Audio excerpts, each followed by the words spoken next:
দিলের নবী স্বপ্নে দেখলেন জিব্রাইল এসে দেখাইল তাকে রেশমি কাপড়ের মধ্যে একটা মেয়ে।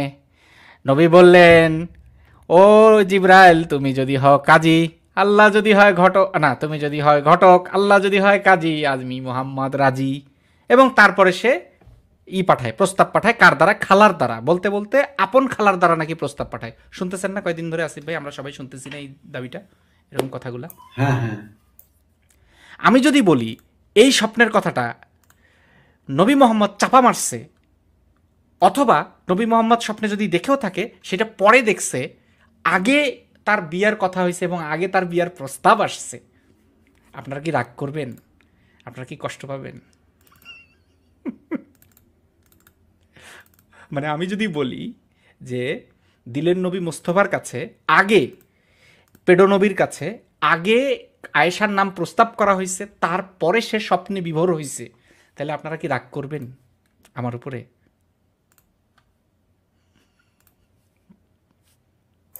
দেখেন ভাই।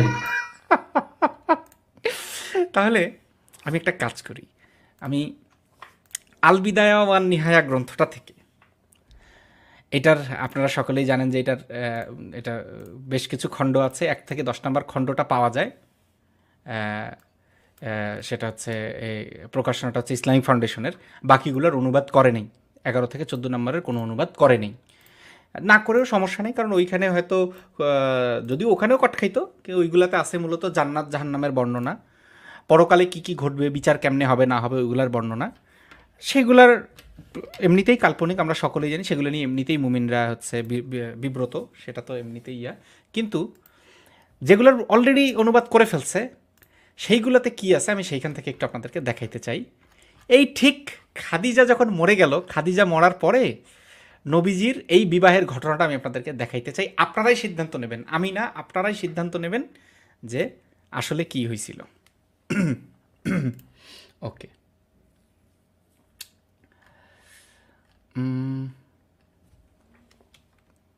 এই যে খাদিজা, প্রথমে চাচা আবু তালেবের ইন্তেকাল, খাদিজার ইন্তেকাল, এবং সকলেই প্রসিদ্ধ মত হচ্ছে হিজরির, এবারে হিজরতের এই 2-3 বছর আগে, মানে নবীজির বয়স যখন 50 তখন খাদিজা মারা যায়।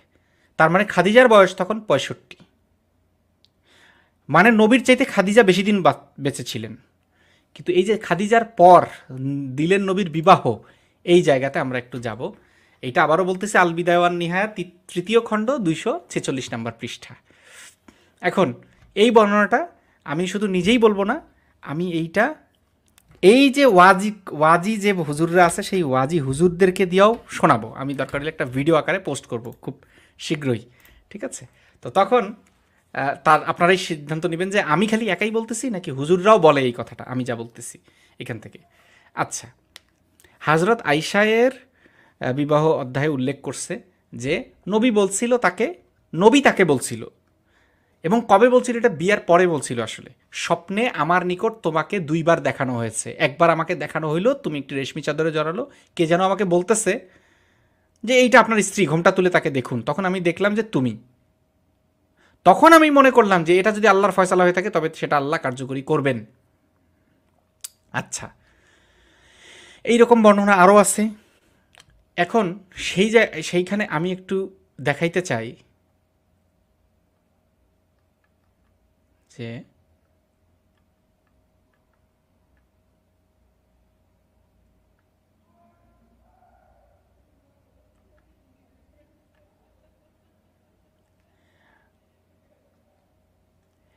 হজরত খাদিজায়ের ইন্তেকালের প্রায় 3 বছর পর আয়েশাকে বিবাহ করেছেন বলে যে তথ্য দেওয়া হয়েছে তা পর্যালোচনা সাপেক্ষ। কারণ ইয়াকুব ইবনে সুফিয়ান আল হাফিজম অমুক অমুক অমুক হজরত আয়েশা থেকে বর্ণিত, তিনি বলেছেন খাদিজায়ের মৃত্যুর পর, না এখানেও না, আর পরের পৃষ্ঠায়, আরও পরের পৃষ্ঠায়, আচ্ছা দেখাচ্ছি, এই যে এইখানে ইমাম আহমদ উম্মুল মুমিন আয়েশায়ের মসনদে উল্লেখ করেছেন যে মুহাম্মদ ইবনে বিশর বর্ণনা করেছেন, মুহাম্মদ ইবনে আমর, আবু সালামা এবং ইয়াহিয়া থেকে বর্ণনা করেছেন যে তারা দুজনেই বলেছেন যে হজরত খাদিজায়ের ইন্তেকালের পর উসমান ইবনে মাজউনের স্ত্রী খাওলা বিনতে হাকিম কার স্ত্রী? উসমান ইবনে মাজউনের স্ত্রী। কেউ কেউ বলে সে তার দুধ ভাই ছিল নবীর, কিন্তু নবীর খালা এটা জীবনেও না, এই খাওলা নামটাকেই মানে পাল্টাইতে পাল্টাইতে খালা বানায় ফেলছে। উসমান ইবনে মাজউনের স্ত্রী খাওলা বিনতে হাকিম রাসূলুল্লাহ সাল্লাল্লাহু আলাইহি ওয়াসাল্লামের নিকট উপস্থিত হন। তিনি বলেন, ইয়া রাসূলুল্লাহ সাল্লাল্লাহু আলাইহি ওয়াসাল্লাম, আপনি কি বিবাহ করবেন না? রাসূলুল্লাহ বললেন, কাকে বিবাহ করব? খাওলা বললেন, আপনি কুমারী চাইলে কুমারী পাত্রী পাবেন, আর পূর্ব বিবাহিতা চাইলে তাই পাবেন। রাসূলুল্লাহ জিজ্ঞেস করলেন, কুমারী পাত্রীটি কে? খাওলা বললেন, জগতে আপনার সবচেয়ে প্রিয় আবু বক্করের কন্যা আয়েশা। তিনি জিজ্ঞেস করলেন, পূর্ব বিবাহিতা মহিলাটি কে? খাওলা বললেন, তিনি হলেন জামআর কন্যা সাউদা। তিনি আপনার প্রতি ঈমান আনয়ন করেছেন এবং আপনার অনুগত। রাসূলুল্লাহ বললেন, তুমি ওদের নিকট যাও এবং আমার কথা তাদের নিকট আলোচনা করো। এরপরে খাওলা গেলেন আবু বক্করের গৃহে। তার স্ত্রী বললেন, উম্মে রুম্মান, কি কল্যাণ ও বরকতি না আল্লাহ আপনাদের জন্য মঞ্জুর করেছেন। উম্মে রুম্মান বললেন, কেন, কি হয়েছে? খাওলা বলেন, রাসূলুল্লাহ সাল্লাল্লাহু আলাইহি ওয়াসাল্লাম আয়েশাকে বিবাহের প্রস্তাব দিয়ে আমাকে আপনার নিকট পাঠিয়েছেন। তিনি বললেন, আবু বক্কর আসা পর্যন্ত অপেক্ষা করুন। আবু বক্কর ঘরে ফেলে এলেন। আমি বললাম, আবু বক্কর, কি কল্যাণ ও বরকতি না আল্লাহ আপনার জন্য মঞ্জুর করেছেন। আবু বক্কর বললেন, কেন, কি হয়েছে? খাওলা বললেন, রাসূলুল্লাহ সাল্লাল্লাহু আলাইহি ওয়াসাল্লাম আয়েশাকে বিবাহের প্রস্তাব দিয়ে আমাকে আপনাদের নিকট পাঠিয়েছেন। আবু বক্কর বললেন, সে কি তার জন্য বৈধ হবে? সে তো তার ভাতিজি। আমি রাসূলুল্লাহের নিকট ফিরে গিয়ে আবু বক্করের মন্তব্য তাকে জানালাম। রাসূলুল্লাহ বললেন, তুমি আবার তার নিকট যাও এবং আমার এই বক্তব্য তার কাছে পৌঁছে দাও। আমি আপনার ভাই এবং আপনি আমার ভাই, ইসলামের দৃষ্টিকোণ থেকে আপনার মেয়ে বিয়ে করা আমার জন্য বৈধ। খাওলা বললেন, আমি আবু বক্করের নিকট ফিরে গেলাম এবং রাসূলুল্লাহ সাল্লাল্লাহু আলাইহি ওয়াসাল্লামের বক্তব্য তাকে জানালাম। তিনি বললেন, তুমি অপেক্ষা করো। তিনি ঘর থেকে বের হলেন। উম্মে রুম্মান বললেন, মুতঈম ইবনে আদি তো আয়েশার সাথে তার পুত্রের বিবাহের প্রস্তাব দিয়েছেন। আল্লাহর কসম, আবু বক্কর তো একবার ওয়াদা করলে তা কখনো ভঙ্গ করেন না। আবু বক্কর এই জন্য গেলেন মুতঈম ইবনে আদির নিকট। সেখানে মুতঈমের স্ত্রী উম্মুস সাবি উপস্থিত ছিলেন। উম্মুস সাবি বললেন, হে আবু কুহাফার পুত্র, আমার ছেলে যদি আপনার মেয়েকে বিয়ে করে তাহলে তো আপনি তাকে আপনার ধর্ম থেকে, আমাদের ধর্ম থেকে ফিরিয়ে আপনার ধর্মে নিয়ে যাবেন, তাই না? মানে জুবাইরের কথা বলতেছে, জুবাইর ইবনে মুতঈমের কথা বলতেছে আর কি। তাদের ছেলে জুবাইরের কথা বলতেছে, যার সাথে বিয়ে ঠিক করা হয়েছে। মুতঈম ইবনে আদিকে আবু বকর বললেন যে, তোমার বক্তব্য আর তোমার স্ত্রীর বক্তব্য কি একই? মুতঈম বলল, সে তো তাই বলতেছে, মানে একই বক্তব্য। আবু বকর তখন সেখান থেকে ফিরে আসলো। তার মানে বিয়েটা হইলো না কেন? ওই যে তার ছেলেটা ইসলাম কবুল করবে এই ভয়ে তারা আর করলো না, যদিও পরবর্তীতে তারা সত্যি ইসলাম কবুল করছিল। মুতঈমকে ওয়াদা প্রদান বিষয়ে তার মনে যে অস্বস্তি ছিল তা বিদূরিত হয়ে গেল। ঘরে এসে তিনি খাওলাকে বললেন, তুমি রাসূলুল্লাহকে নিয়ে এসো। তিনি রাসূলুল্লাহকে নিয়ে এলেন। আবু বকর আয়েশাকে তার নিকট বিবাহ দিয়ে দিলেন। তখন আয়েশার বয়স ছিল 6 বছর। এরপর খাওলা গেলেন সাউদা বিনতে জামায়ের কাছে। তাকে বললেন, কি কল্যাণ ও মঙ্গলই না আল্লাহ আপনার জন্য মঞ্জুর করেছেন। সাউদা বললেন, কেন, কি হয়েছে? খাওলা বললেন, আপনাকে বিবাহ করার প্রস্তাব দিয়ে রাসূলুল্লাহ সাল্লাল্লাহু আলাইহি ওয়াসাল্লাম আমাকে আপনার নিকট পাঠিয়েছেন। সাউদা বললেন, আপনি আমার পিতার নিকট গিয়ে প্রস্তাব পেশ করুন। আমার কাছে তো প্রস্তাবটি ভালোই মনে হয়। তিনি খুব বৃদ্ধ হয়ে পড়েছিলেন, তাই হজে যেতে পারেননি।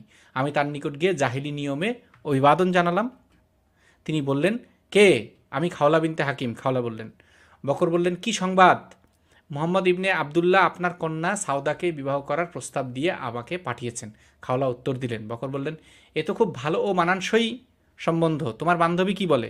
খাওলা বললেন, সে এটি ভালো মনে করে। বকর বললেন, ওকে আমার নিকট নিয়ে এসো। সাউদা এলেন। বকর বললেন, প্রিয় কন্যা, এই যে খাওলা, সে বলছে যে মোহাম্মদ ইবনে আবদুল্লাহ তোমাকে বিবাহ করার প্রস্তাব দিয়ে তাকে পাঠিয়েছেন। এটি তো খুব ভালো ও মানানসই সম্বন্ধ। তুমি কি চাও যে আমি তোমাকে তার নিকট বিয়ে দিয়ে দিই? সাউদা বলল, হ্যাঁ। বকর বললেন, খাওলা, তুমি গিয়ে মোহাম্মদকে নিয়ে এসো। রাসূলুল্লাহ এলেন। বকর তার কন্যা সাউদাকে রাসূলুল্লাহের নিকট বিয়ে দিলেন। সাউদার ভাই আবদ ইবনে জামআ কি করছে? হজ থেকে ফিরে এসে সংবাদ শোনার মাত্রই ক্ষোভে দুঃখে মাথায় ধুলি ছিটাইতে শুরু করলো। তবে পরবর্তীতে আবদ ইবনে জামআ যখন ইসলাম গ্রহণ করলেন তখন বললেন যে, আমার জীবনের কসম, রাসূলুল্লাহ সাল্লাল্লাহু আলাইহি ওয়াসাল্লাম সাউদাকে বিয়ে করেছেন এ সংবাদ শুনে যেদিন আমি আমার মতো মাথায় ধুলো ছিটিয়েছিলাম সেদিন আমি নিশ্চয়ই মূর্খ ছিলাম। এবং এরপরে আয়েশার যে বিবাহের ঘটনাটা, আয়েশা এসে বাসর টাসর করলো, এই সেই করলো। এরপরে সাউদা যখন বৃদ্ধ হয়েছিল তখন তিনি তার পালার রাতটা আমাকে দান করে দেন। এবং আপনারা নিশ্চয়ই জানেন যে হাদিসে আছে যে কুমারী নারীর ক্ষেত্রে 7 দিন, আর এই যে এরকম বিধবাদের ক্ষেত্রে বা বয়স্কদের ক্ষেত্রে এরকম 3 দিনের নিয়ম, পালার নিয়ম আর কি। তো এই ছিল হচ্ছে ঘটনা, যে প্রথম তার মাথায় ঢুকাই দিছে কিন্তু খাওলা আয়েশার নামটা।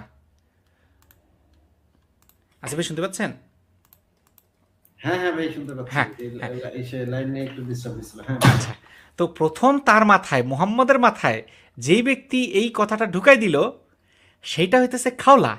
এবং এই খাওলাকে মানুষ বলতে বলতে বলতে বলতে বলতে বলতে কি বানাই দিছে, খালা বানাই দিছে। আমরা শুনতে পাচ্ছি যে এটা নাকি নবীজির খালা। এমনকি এমনও শুনলাম, এক মুমিনের ওয়াজে শুনলাম, বলল যে এটা নাকি হচ্ছে নবী মোহাম্মদের খালার দ্বারা যে নাকি সম্পর্ক পাঠাইছে। আচ্ছা, যেই মহিলার দ্বারা সম্পর্ক পাঠাইছে খাওলা বিনতে হাকিম, আমি আপনাদেরকে হাদিস থেকে দেখাইতেছি ওই মহিলাটা কি ছিল বা ওই মহিলা পরে কি করছিল, খালি জাস্ট এইটুক দেখবেন আপনারা। ইসলামিক ফাউন্ডেশন, বুক সহি বুখারি 4740 নাম্বার। কোনো মহিলা কি কোনো পুরুষের কাছে নিজেকে সমর্পণ করতে পারে কিনা? হিশামের পিতা উরুয়া থেকে বর্ণিত যে তিনি বলেন, যেসব মহিলা নিজেদেরকে নবী করিম সাল্লাল্লাহু সাল্লামের নিকট সমর্পণ করেছিলেন, খাওলা বিনতে হাকিম তাদেরই একজন ছিলেন। আয়েশা বলেন, মহিলাদের কি লজ্জা হয় না যে নিজেদের পরপুরুষের কাছে সমর্পণ করেছেন? কিন্তু যখন কুরআনের এই আয়াত অবতীর্ণ হলো, হে মোহাম্মদ, তোমাকে অধিকার দেওয়া হলো যে নিজ স্ত্রীগণের মধ্য থেকে যাকে ইচ্ছা আলাদা রাখতে পারো। আয়েশা রাদিয়াল্লাহু বললেন, ইয়া রাসূলুল্লাহ, আমার মনে হয় আপনার রব আপনার মনোবাঞ্ছা পূরণ করার তড়িৎ ব্যবস্থা নিচ্ছেন। অমুক অমুক অমুক থেকে বর্ণনা করেছেন। তো এই খাওলাই পরবর্তীতে নিজেকে নবীর সাথে বিয়ে দেওয়ার চেষ্টা করছিল, মানে নিজেকে নবীর প্রতি হেবা করে দিছিল। তার মানে এটা আপন খালা তো নয়ই, এই খাওলা নামটাকে খালা বানাই দিছে, এমনকি বলতে বলতে আপন খালা বলে দিছে। আমি ওটা ওই ওয়াজি ভিডিওগুলা আপনাদেরকে শোনাবো। তো এই হইতেছে কাহিনী যে এইখানে দুইটা ঘটনা ঘটতে পারে। যে হয় এই যে খাওলার কাছে সে বিবাহের কথা শুনলো, আয়েশার নামটা শুনলো, এরপর থেকে তার মনে আয়েশার নাম আয়েশা, আয়েশা, আয়েশা, ও আয়েশা এরকম করতেছিল। এই জন্যই সে স্বপ্নে দেখছে। কারণ আমরা জানি স্বপ্ন দেখার মানে স্বপ্ন জিনিসটাই এরকম। স্বপ্ন কেন দেখে, কিভাবে দেখে, আপনারা চাইলে আমি হাজারের পর। হ্যাঁ আসিফ ভাই। কিন্তু মাতো ভাই, একটা জিনিস একটু গরমিল লাগতেছে। হ্যাঁ বলেন। আপনি কি বলতে চাচ্ছেন যে আগে আগে তো সে আয়েশার সাথে ঘটকালিটা করছে, এই যে নিজেকে সমর্পণ তো করছে সে পরে, পরে, মদিনা হ্যাঁ, যাওয়ার পরে, তাই না? পরে অবশ্যই, হ্যাঁ অবশ্যই। তার মানে ওই একই মহিলা প্রথমে আয়েশার সাথে এবং সাউদার সাথে তো সে সম্ভবত ঘটকালি করছিল। হ্যাঁ। দুইজনের সাথেই সে ঘটকালি এই মহিলাই করছে, খাওলা। হুম। তারপরে সে হচ্ছে যখন মদিনায় গেল, তখন সে মদিনায় যখন হিজরত করলো মোহাম্মদ, তখন গিয়ে আবার সে নিজেকে সমর্পণ করছিল মোহাম্মদের কাছে। হ্যাঁ, রাইট, রাইট। তার মানে সেও বুঝছে যে কি চলতেছে, এই সুযোগ কেন আমি হাতছাড়া করব, আমিও তো পারি নবীর বিবি হওয়ার একটা চান্স নিতে। সেও নবীর মানে সেও বুঝছে যে নবী তো আসলে এইরকমই। তো আমার কথা হচ্ছে যে এইখান থেকে দুইটার মধ্যে যে কোনো একটা জিনিস ঘটবে। এক হচ্ছে যে নবী এই খাওলার কথা শুনে, আয়েশার নাম শুনে এই স্বপ্নটা দেখছে, আয়েশাকে নিয়ে স্বপ্ন দেখছে। ও আয়েশা, ও Ayesha, where is my Ayesha, এগুলা বলছে স্বপ্নে। কারণ স্বপ্ন কিভাবে দেখে এই বিষয়ে হাজার হাজার আর্টিকেল, হাজার হাজার ভিডিও, হাজার হাজার এভিডেন্স আমরা দেখাতে পারি যে স্বপ্ন মানুষ কোন কোন বিষয়ে দেখতে পারে। যেই ব্যক্তি কোনো দিন ফ্লাইং স্প্যাগেটি মনস্টার নামে কোনো কিছু শুনেই নেই, ওই ব্যক্তি ফ্লাইং স্প্যাগেটি মনস্টারের স্বপ্ন দেখতে পারবে না। এটা আমি চ্যালেঞ্জ দিচ্ছি। সে যদি কোনো দিন ফ্লাইং স্প্যাগেটি মনস্টারের নাম শোনে নাই বা ওই আইডিয়াটাই তার মাথায় নাই ফ্লাইং স্প্যাগেটি মনস্টার সম্পর্কে, সে কোনোদিন ওই জিনিসটাকে সে স্বপ্নে দেখতে পারবে না। বা স্বপ্নে দেখলে সে কোনোদিনই কোনো কিছুকে মনে করবে না যে আমি ফ্লাইং স্প্যাগেটি মনস্টার দেখতেছি। মানে স্বপ্নে সে নতুন করে ওই আইডিয়াটা পাবে না। কারণ স্বপ্ন দেখেই মানুষ হইতেছে মানুষের মস্তিষ্কের যে ধারণ করা আগের যে স্মৃতি, সেই স্মৃতিগুলো থেকে সেইগুলোরই রিজেম্বল দেখে মানুষ স্বপ্নের মধ্যে। স্বপ্ন কিভাবে দেখে এই ব্যাখ্যায়ও আমরা যাব। অমিত ভাই আছে, অমিত ভাই আরও ভালো করে দেখাইতে পারবে, কোনো সমস্যা নেই। কিন্তু নবীজি হয় এই কথাটা শুনে স্বপ্ন দেখছে, হয় এইটা সত্য, অথবা নবীজি আয়েশাকে মিথ্যা বলছে যে আমি তোমার স্বপ্নে দেখছি, জিব্রাইল ঘটকালি করছে, কিন্তু আসলে ঘটকালিটা করছে খাওলায়। খাওলা যে তার এই প্রস্তাবটা দিছে, এইটা সে আয়েশার সামনে এইটা সে মিথ্যা বলছে যে তোমার আমি স্বপ্নে দেখছি জন্য তারপরে এই কাহিনী ঘটছে। দুইটার মধ্যে কোনটা? নবীজিকে তারা মিথ্যাবাদী প্রমাণ করবে বা ধরে নিবে, নাকি নবীজিকে পেডো পেডো করে মন, আয়েশাকে দেখে এই স্বপন, আয়েশাকে দেখে দেখেছে নবীজি স্বপন, এই দুটার মধ্যে তারা কোনটা বেছে নিবে?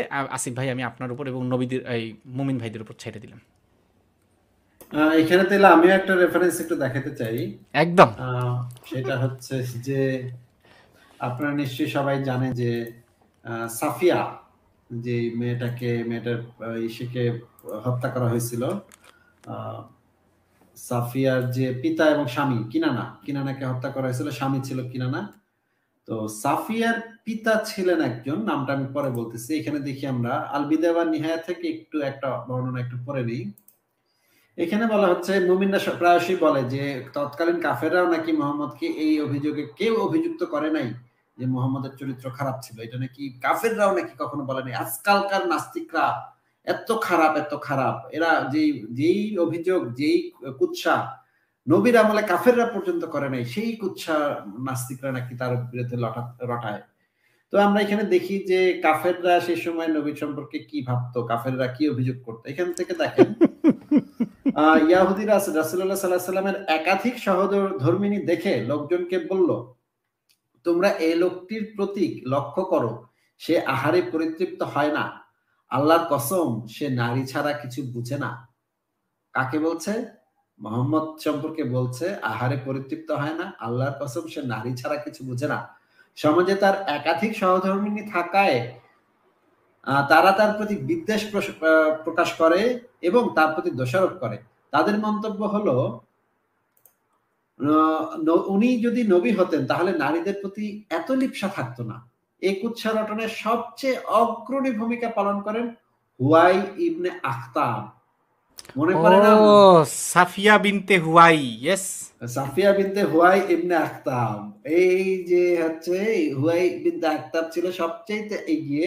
ইহুদিরা সবাই মুহাম্মদের সম্পর্কে এই অভিযোগটা করতো, মানে মোটামুটি সবাই, যে মোহাম্মদ মেয়ে ছাড়া, মেয়ে মানুষ ছাড়া কিছু বোঝে না, আর আহারে পরিতৃপ্ত হয় না, এক খায়া তা শেষ হয় না, এমনই লুচ্চা এটা তো মায়া ছাড়া কিছু বোঝে না। হ্যাঁ, সহজ বাংলা ভাষায় বললে যেটা আমরা বলবো যে লুচ্চা এই হেলায় নারী ছাড়া কিছু, মেয়ে মানুষ ছাড়া কিছু বোঝে না। হ্যাঁ, এটা আমাদের মানে ঢাকার এইভাবেই বলবে। হ্যাঁ, হালায় মায়া ছাড়া কিছু বোঝে না।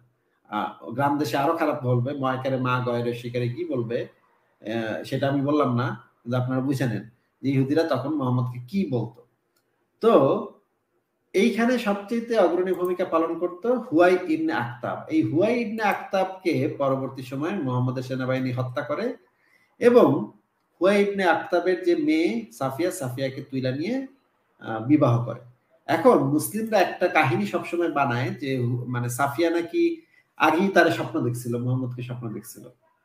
সাফিয়া যে আগে থেকে এটা জানতো যে নবী হচ্ছে লুচ্চা, এইটা কি বলার কোনো অপেক্ষা রাখে যে এখানে সাফিয়ার সরাসরি বাবা এই বিষয়ে সবচেয়ে অগ্রণী ভূমিকা ছিল যে মোহাম্মদ হচ্ছে লুচ্চা নাম্বার 1। হ্যাঁ, এইটা এর মেয়েই তো সাফিয়া তো জানতো যে এই যে ডাকাত সর্দার আমাদের গোত্রকে দখল করছে, এই ডাকাত সর্দারটা হচ্ছে সবচেয়ে বড় লুচ্চা, এবং এই লুচ্চাটার কাছে থাকলে আমি মাতুর ভাই, আজকে আমি যেই জিনিসটা গতকাল আমি যেই হাদিসটা যেই লেখাটা দিচ্ছি সেটা হচ্ছে গিয়ে ইসলামে অমানবিক দাস প্রথা নামে।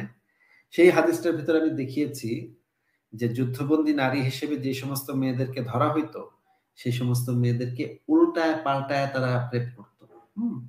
এক সাহাবী ভোগটোক কইরা তারপর আরেক সাহাবীকে দান করত, আরেক সাহাবী ভোগটোক করে আরেক সাহাবীকে দান করত, এইভাবে সবাই মিল্লা একটা মেয়ের ভাই রেপ করতো। কি মানে এইগুলা পড়লে একদম মানে টান ইয়া হয়ে যায়। হ্যাঁ, এগুলা কি সমস্ত জিনিস পড়তেছি। হ্যাঁ, এই যে দাসী মানে গিফট করা, এটা ছিল সেই সময় চল। এক সাহাবী এক বন্ধু আরেক বন্ধুরে দাসী গিফট করে দিত। এখন মানে মানে যত খুশি সেক্স টেক্স করার পরে, রেপ টেপ করার পরে তখন আরেকজনকে দিয়ে দিত। সাফিয়া এই জিনিসটা বুঝতে পারছিল যে মোহাম্মদের কাছে গেলে মোহাম্মদ যদি বিয়ে করে তাহলে অন্য কোনো সাহাবীকে দিয়ে দিবে না। অন্য কোনো সাহাবী তখন মানে সাফিয়া যেই ইয়াটা করছিল যে সবার কাছে গণধর্ষিত হওয়ার থেকে একজনের কাছে ধর্ষিত হওয়াটা ভালো। এই কারণে সাফিয়া শুধুমাত্র মোহাম্মদকে এই প্রস্তাবটা দিছিল যে আপনি আমাকে গ্রহণ করেন। কারণ সাফিয়া জানতো এই নবী একবার করলে আর কেউ সেই মেয়েকে ধরতে পারে না, সেই মেয়েকে টাচ করতে পারে না। কিন্তু অন্য কোন সাহাবীর হাতে পড়লে পুরা সাহাবী গোত্র, পুরা সাহাবীরা সবাই মিল্লা শেষ না করা পর্যন্ত এই মেয়েরা ছাড়বে না। এই মেয়ে তো ছিল সুন্দরী, সাফিয়া ছিল অসম্ভব সুন্দরী। এই মেয়েকে তো পুরা নবীর সাহাবী গোত্র সবাই মিলা রেপ করা ছাড়া তো ছাড়তো না ভাই। এই কারণে সাফিয়া এই কাজটা করেছিল। এই জিনিসটা আমি প্রুফ করতে পারবো। তাহলে আমরা বুঝলাম যে দিলেন নবী নারী লোভী ছিল কিনা, এবং দিলেন নবী সেই নারীর প্রতি লোভ নিয়ে আসলেও মক্কার কাফেররা কিছু বলতো কিনা, কোনো অভিযোগ আনছিল কিনা, এবং দিলেন নবী যে এই যে একটা কথা যে বইলা বেড়াইতেছে যে দিলেন নবী তো বিয়া করতে চায় নাই, আল্লাহই করাইছে, এই যে কথাটা, এটা হুজুরদের ওয়াজের মধ্যে এমনভাবে বলে, মানে আপনারা হুজুরদের বর্ণনা শুনলে বুঝবেন, মানে শুনলে প্রথমে মনে হবে আরে এরা কি নাস্তিক নাকি, এমনি কেন কইতেছে, চিল্লায় চিল্লায় বলতেছে যে 50 বছরের একটা লোক আর একটা 6 বছরের মাইয়া, এটা তো কল্পনাও করা যায় না, এত তার মাইয়ার চাইতেও ছোট, আর ফাতেমার বয়স তখন 14, এর বয়স তখন 6, এটা তো কল্পনাও করা যায় না, এইভাবে বলতেছে চিৎকার করে করে, এক্স্যাক্টলি এইভাবে বলতেছে হুজুররাই। কিন্তু তারপরে বলতেছে যে কিন্তু এই কাজটা নবী কেন করছে, আল্লাহর হুকুমে করছে, আল্লাহই করাইছে, আমার দিলের নবী তো করতে চায় না। মানে ওরা যে কথাগুলো বলে যে আল্লাহই করাইছে, এটা তো পুরো মিথ্যা কথা। এই বাচ্চাটাকে নিয়ে প্রথম প্রস্তাবনাটা তো দিছে খাওলা, যেই খাওলারে খাওলা থেকে খালা বানাই দিছে, খাওলা বিনতে হাকিম, যেই খাওলা বিনতে হাকিম পরবর্তীতে হিজরত করার পরে চেষ্টা করছিল নিজেরও, মানে চেষ্টা করছিল মানে কি, সে নিজেরই সঁপে দিছে আর কি তার প্রতি। আচ্ছা, এই হাদিসটা আরেকবার একটু দেখানো যায় মাতো ভাই, যে এইটা এটা কোন খাওলাই যে নিজেকে সঁপে দিল, যে এইটা এটা কি? আচ্ছা, হ্যাঁ নিশ্চয়ই খাওলা বিনতে খাওলা হাকিম, কিন্তু একদম কয়েকজন আছে কিন্তু আমি একটু হ্যাঁ, খাওলা চেক বিনতে করে দেখার জন্য। অন্য অন্য অন্য মানুষদের ইয়া আছে, অন্য মানুষদের ইয়াও আছে, যে খাওলা বিনতে আরও কি কি আছে, দিয়ে আরেকটা নাম আছে, কিন্তু এই নামটা একেবারে খাওলা বিনতে ও আচ্ছা, হাকিম, হ্যাঁ একদম খাওলা বিনতে খাওলা হাকিম, বিনতে একদম হাকিম। পরিষ্কার। এখন তাইলে হইতে পারে একমাত্র এটাই হইতে পারে যে খাওলা বিনতে হাকিম নামে যদি দুইজন থাকে, মানে না দুইজন না, হাকিমের খাওলা দুইজন বিনতে খাওলা নামে হাকিম দুইজন থাকতে পারে না, খাওলা বিনতে হাকিম নামে দুইজন থাকতে পারে না, কারণ বিনতে হাকিম মানে তো হাকিমের মেয়ে, তাই না? হাকিমের মেয়ে, তার মানে দুইটা হাকিম লোক এবং দুইটা খাওলা, এইটা যদি হয় তাহলে সম্ভব। এটা মোটামুটি অসম্ভব ব্যাপার, এইভাবে হয় না। মানে নাম মানে একেবারে এইভাবে বাপ, মিলে গেল যে হ্যাঁ, দুইটা বাপেরও হাকিম নাম দুইটা এক, মেয়ের নাম এক, সন্তানের এরকম হয় না। এক্স্যাক্টলি। খাওলা বিনতে অন্য নাম আছে একটা, দিয়ে কি একটা নাম আছে আমার মনে পড়তেছে না। এই খাওলা নামে আরেকটা আরো মহিলা ছিল, এটা সত্য কথা, কিন্তু খাওলা বিনতে হাকিম একেবারে। তো এই এই ঘটক নিজেই পরবর্তীতে বুঝতে পেরেছে আর কি, সেও বুঝতে পেরেছে যে ভাই, যে এই জিনিস তো মানে সবাই বুঝতেছে যে এই জিনিস কি চলতেছে এখানে আসলে, এখানে আসলে কি চলতেছে, এটা এটা সবাই বুঝতেছে। তো সবাই সেই শিবলিঙ্গে এসে দুধ ঢেলে যাবে। দুধ ঢেলে দিতে চায় সবাই, শিবলিঙ্গের পূজা সবাই করতে চায়।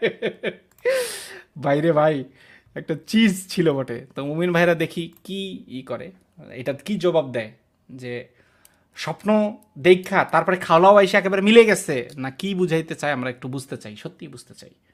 তবে আমার মতামত হচ্ছে যে সে এই খাওলার কাছে শোনার পরেই পেডো পেডো করে মন, আয়েশাকে স্বপ্নে দেখে, আয়েশাকে নিয়ে দেখে নবীজি স্বপন, এটাই ঘটছিল। আমার কাছে মনে হয় যে এটা লাইকলিহুডটা বেশি।